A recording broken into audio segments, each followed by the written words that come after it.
Mr. Trump has said in the past he wants to increase the Navy by 75 ships. Right now we have about 276 ships. You're in the city with the world's largest naval base. Is what our Navy's doing right now not enough? Well, we have the smallest Navy since 1915, and Donald Trump and I know that for America to be the leader of the free world, for us to continue to provide the security for our people and all the navigable waters of the seven seas, that we've got to rebuild this Navy, and right here in these waters, we're going to rebuild American strength on the seven seas. We're going to make a commitment to our military to rebuild not only our Navy but our Air Force, and bring our Marines up to the level of battalions, our standing Army up to the level it needs to be. The truth of the matter is the last 7.5 years of military cuts and a failed foreign policy has weakened America's place in the world. Donald Trump and I know that by rebuilding the military, by restoring the arsenal of democracy, that our people will be safer, and frankly the world will be more secure.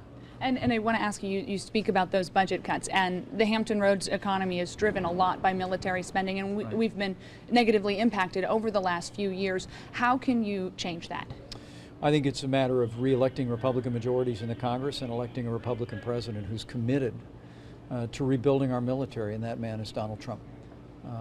The truth is that we've seen this administration literally double our national debt, and yet we've reduced the percentage of our economy's commitment to military spending to the smallest level since World War II. Donald Trump and I know by getting this economy growing again, by promoting policies that will create growth and opportunity and jobs for Americans, we'll also have the resources to be able to meet our nation's obligations and strengthen our military. That's going to have a real impact here, but the most important impact is far beyond the shores of Virginia. It's going to be in the safety and security of the American people that will only be maintained if we make the level of commitment to the arsenal of democracy that America has always had.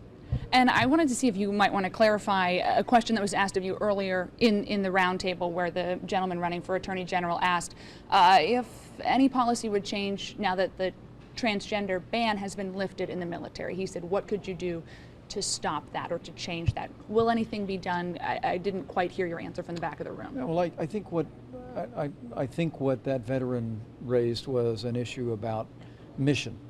And Donald Trump and I believe that as we go forward and as we see changes in society, that we have to stay focused on the mission of our military. We have to put unit cohesion and military readiness first and foremost, and use common sense when we do that. I mean, the changes in America will always happen in our culture, and we'll respect everyone and all the choices that they make in their lives.